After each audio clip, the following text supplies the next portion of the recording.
Hello, it's me, Goose here. And yes, it's been a minute. I keep saying that it's been a minute because it literally has been a minute. I look at the last movie we put up there, it's like what, 3, 4 months ago. Yeah. I want to first say thank you so much for all the support to the channel. Thank you so much for leaving comments. Thank you so much for watching the videos. Definitely thank you so much for supporting my brother's channel, Yikes Reviews. Has been doing really well, and I really appreciate you guys checking them out and supporting my big bro. But it's also my brother's fault. It's his fault. It's 100% his fault. He made the crow reaction, and that really popped off on his channel. And we both made an agreement that, hey, since that video is the first video that made 5K, like that's kind of crazy, bro. We're gonna have to go see this movie. We're gonna have to see it. And he's like, I know. I'm just not strong enough. And I was like, don't worry, we'll go together. Like Samwise and Frodo, we go to Mount Doom together. And yesterday we went to go see The Crow. That's astounding. 4 people were in the audience. We were among those 4 people. And we started to watch the movie. And I want to first start off by saying everybody and their mom know about the Crow movie. It came out in the early 90s. It was at the height of grunge and alternative music. It starred the legendary late, great Brandon Lee, son of Bruce Lee, who embodied every beautiful aspect of the world that the Crow lived in. It's based after the comic of The Crow. And I'll put the name of the creator in the comic right here. I'm sorry, my mind's blank because I'm still kind of reeling from the movie, so apologies. It is a landmark in terms of just pure 90s. It is such a 90s movie, and it still holds up today. I watched it recently before seeing this movie. It still 100% holds up. Music's still banging. Brandon Lee is still tragically beautiful. The story is still solid. The themes are still in there. Like it's an iconic movie. It's a timeless movie. It was always going to be an impossibly high bar to touch The Crow. It just is. The sequel couldn't touch The Crow. The TV show couldn't touch the original Crow. It was always just going to be like, listen, if you're going to do The Crow, I beseech you to do any of the other crow bearers that were in the comic. Like, don't touch Eric Draven. Leave that to Brandon Lee. Do not touch Eric Draven. And of course, Brandon Lee doesn't own Eric, of course. He doesn't own that character, doesn't own that storyline. No one's saying that. But in terms of public consciousness, in terms of what we think about when we see The Crow, it is Brandon Lee. Like, by 100% default, we see Brandon Lee. We don't see anybody else embodying this role of Eric Draven, the tortured, lost soul, Eric Draven, than the tragedy of Brandon Lee. And for those who may not know, that was Brandon Lee's last movie. He was tragically killed on an on-set accident due to a prop gun malfunctioning. It started off the whole Lee curse because his father also subsequently died from an on-set accident as well. So there's a lot of attachment to the original's Crow movie based on everything that happened, all the tragedy and the movie itself. It's just one of those preserved in amber moments for a lot of millennials that movie just cannot be touched. So any remake or any revision to The Crow was always going to be just something that was not going to be impossibly met. I don't envy Rupert Sanders for doing this. I'm like, why? For one thing, but I don't envy him. He knew he was going an uphill battle to do this, and Godspeed Spider-Man. He did it, and it became a shape. And so we went to go see it yesterday. And let me first be the one to tell you, it's not good. Surprise! It's not good. It is not a good movie. It's not the worst movie. No. It's not that. It's a movie that had ideas, that had a vision. It might have been a not good vision, but there was a vision in there, and it results in an unsatisfactory movie viewing experience. So let me first start off by saying the good. I want to be with the good, and then I'm going to talk about the "my God, why did you do this?" section. Bill Skarsgård is hot. He's hot. He's hot. I know he got kind of a weird face, but he's really tall and he's skinny. And that hits me. That hits me in the Goose Center. That's the Goose Center area. FKA Twigs is beautiful. I love her accent. I love her face. I love, that chaotic kind of sweet, innocent energy that she has. And they were great. On screen, the both of them were great. I loved their, there's no kinder way of saying this. They have a very Gen Z Zoomer kind of romance. And that feels weird to say. It does. It feels very TikTok. And that should be a mark against the movie. That should be something you shouldn't, president. But I liked it. I really liked that they were together. And for me, using this version, 2004 Eric and Shelley to the 90s version of Eric and Shelley, I prefer in terms of the relationship, the 2024 Eric and Shelley to the 90s one. Because at least in this one, Shelley exists more than just a conceptual idea. Like, the Shelley version in the 90s, she's just, she's cute and she's pretty and she's there to hug Eric and love him when he's a tortured musician, and they're going to get married, and they dream about getting married, and they have sex in a beautiful attic living space together, and it's cute, and then she's horribly, essayed and then murdered, and he's murdered, and that's kind of the end of Shelley. That's it. Whereas this Shelley, she has a little bit of an edge to her. She has a little bit of a past. She has a complexity. It is not deep complexity, but there is a complexity to this Shelley. And, it works. It works for what this version of The Crow is. That works. I deeply enjoy the music choices. I think there were original music choices, except for like one scene. But I liked it. That's my kind of vibe. I like that music. And again, it's kind of, I'm going to say it again, very TikTok. It's a very TikTok type of music. And that's not a slight. That's not a slight against it. I just like it. And maybe that means I like the TikTok. I don't know. And some of the shots they were used in the movie were very good. I deeply enjoyed the Shelley and Eric falling into water. I really love the crossroads, the immortal crossroad area that Eric found himself in. I think I'm always a big fan of overgrown, sort of abandoned, urban explorer environment. So I really do enjoy that they kind of incorporated that in the movie. That was kind of cool. I like those are things that I really enjoyed about the movie. And I like some of the ideas that they proposed. And I don't know if those ideas were in like the comic book or not, but the idea of you giving souls to the devils to keep yourself alive, I like that. I wanted to see a little bit more of that. If that's in the comic, let me know in the comments below. But I like that. I really dug that. That's where the good ends, y'all.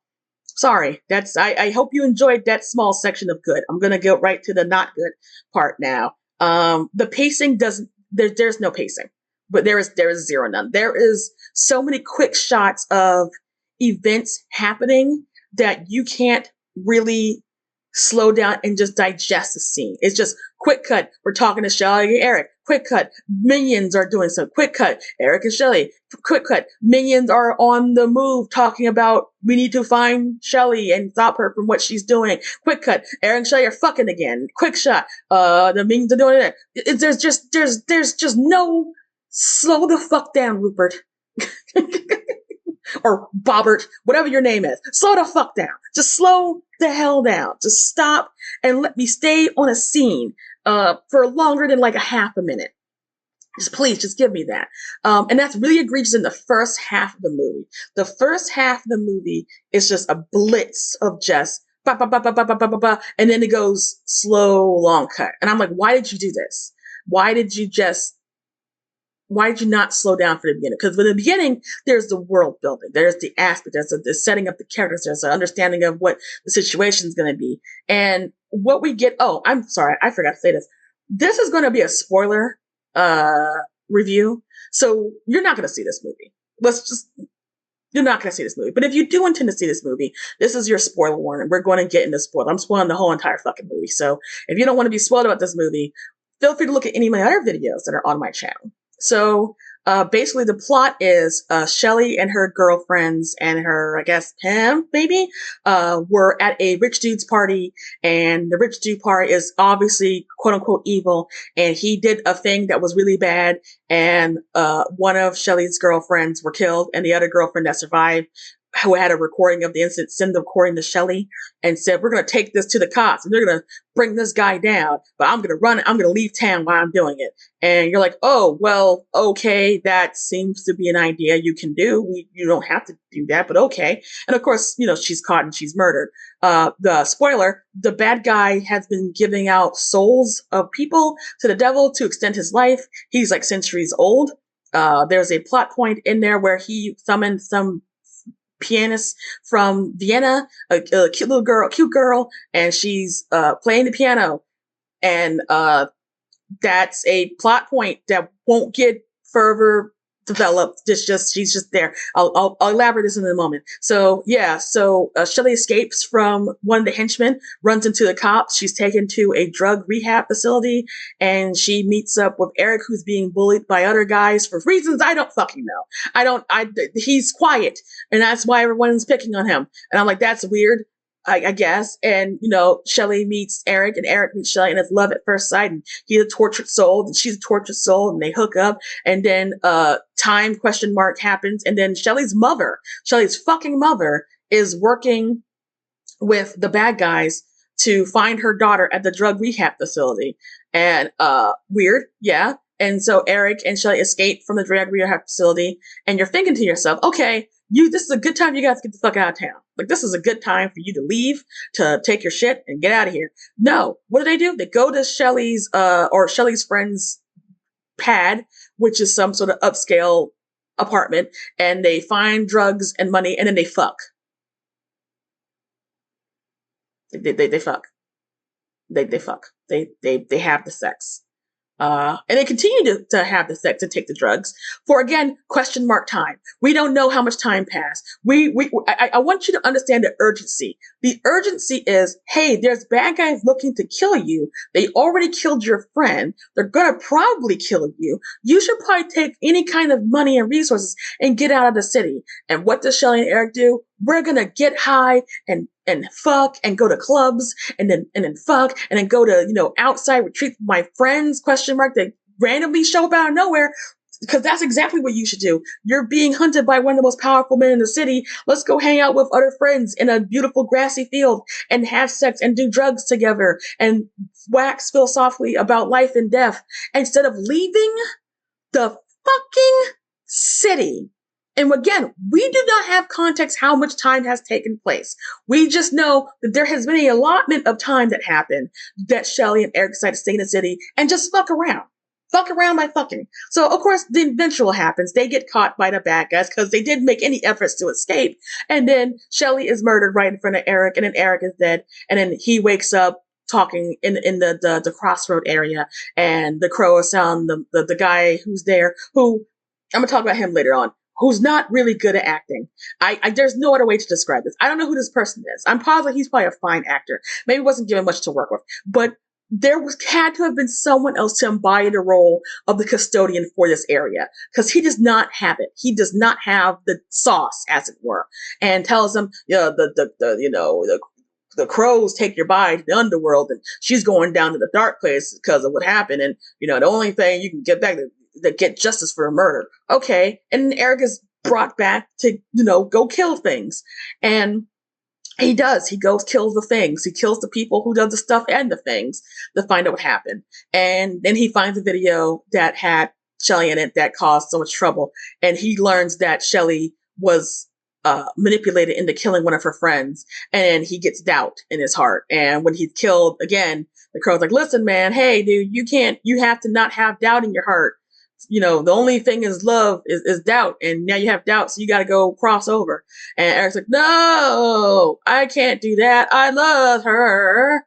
I exchanged my life for hers.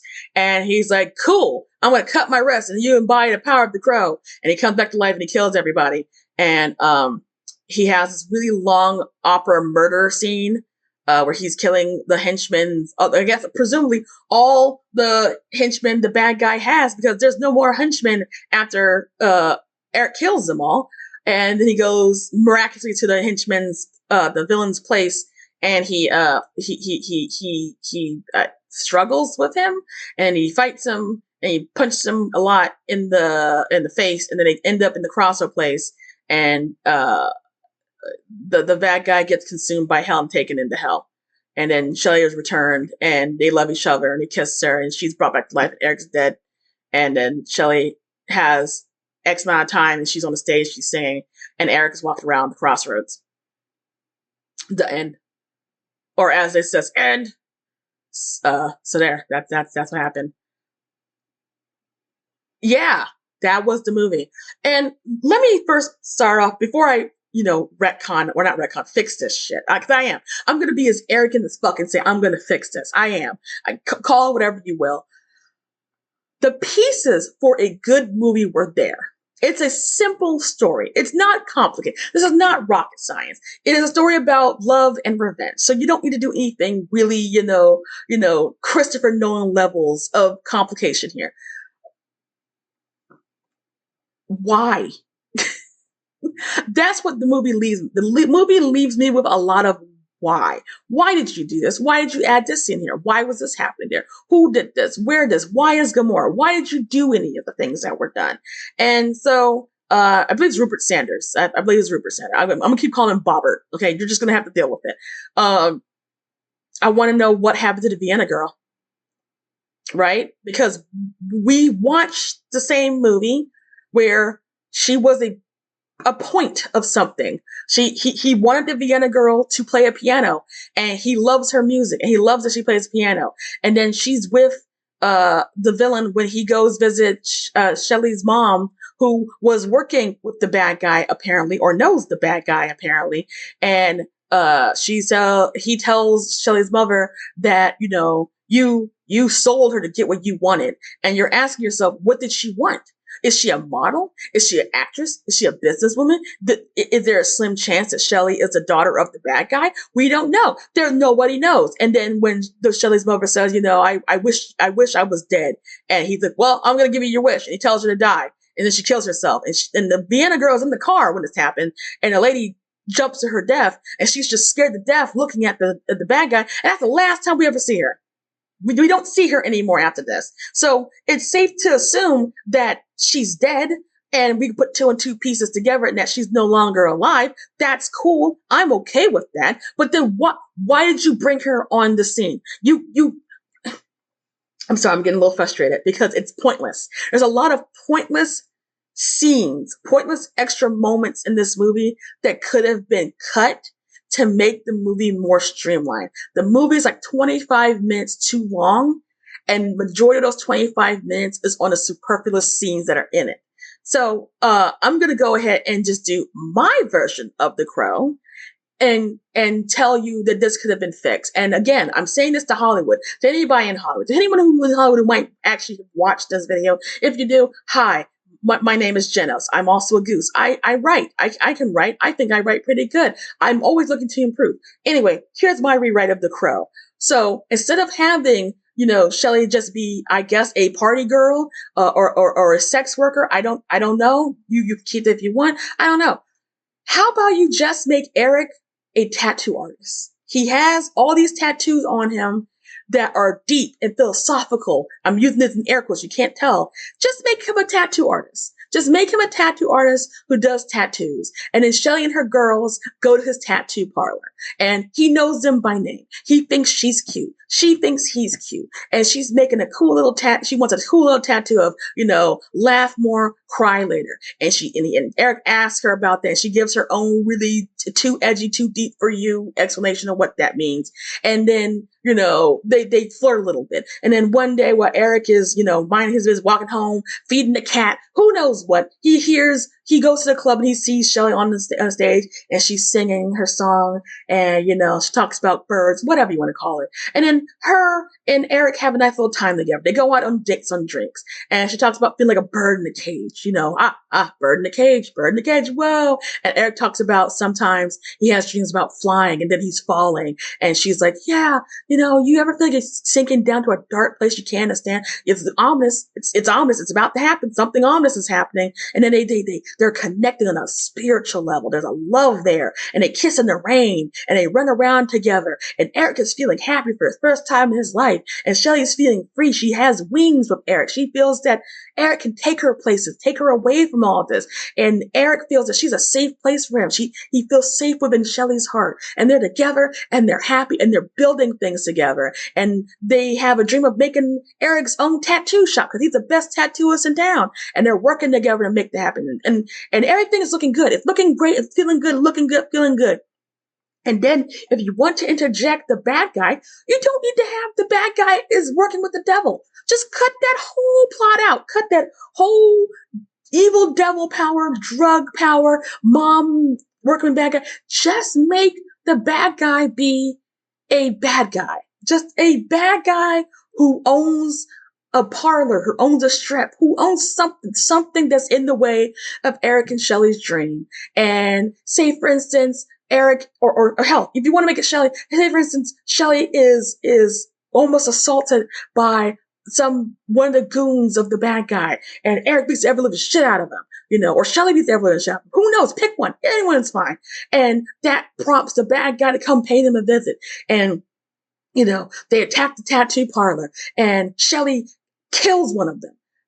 She kills one of them. So they're going to run. They're gathering their things. So they killed the bad guy's friend, brother, cousin, who knows what. They're gathering all the things. They're trying to get out of town, to escape being killed. And then the bad guy catches up with them. And Eric is beaten up in the warehouse, and Shelley's being beaten up and everything. And Eric is trying to fight. And then, the bad guy is doing bad guy things.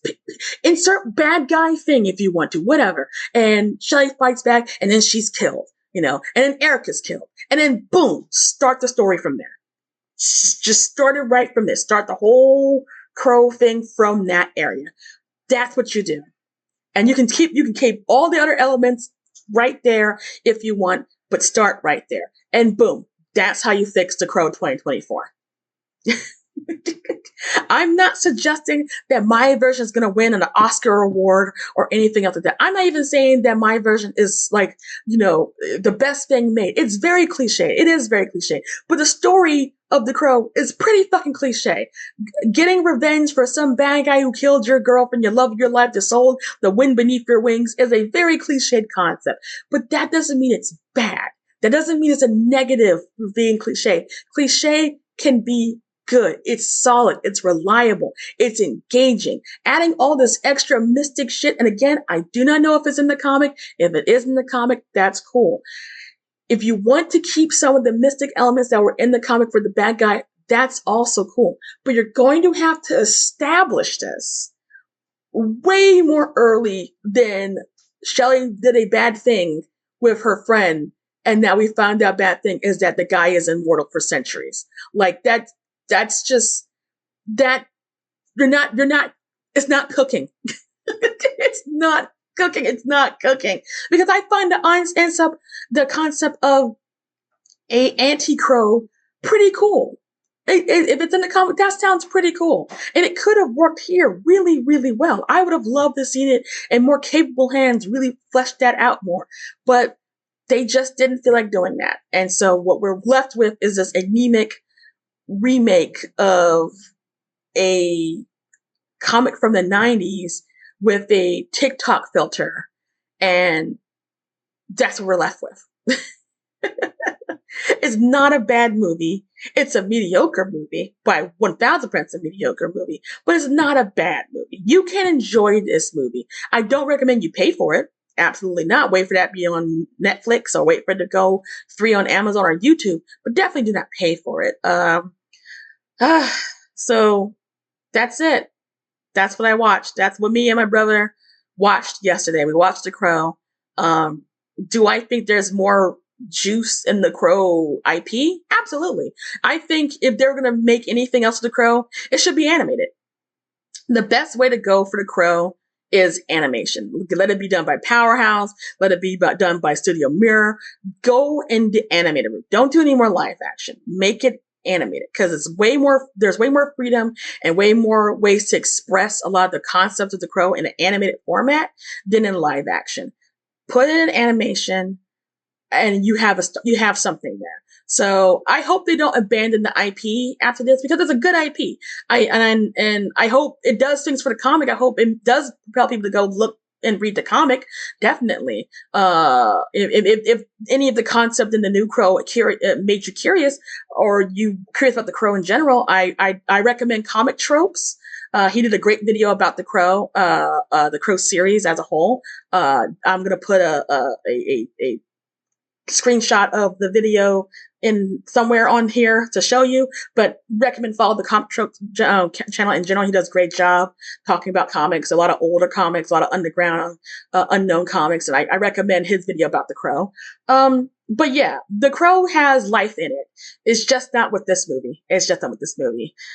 All right, well, I'm done. I'm finished. Thank you for your patience and thank you for watching this video. Please leave likes and subscribe to my channel for more somewhat videos that I plan on making in the future. I do plan on doing more videos, so just bear with me while I get my bearings. But it's me. I've been Goose. I'm tired. Drink water. And I'll see you guys later. Bye.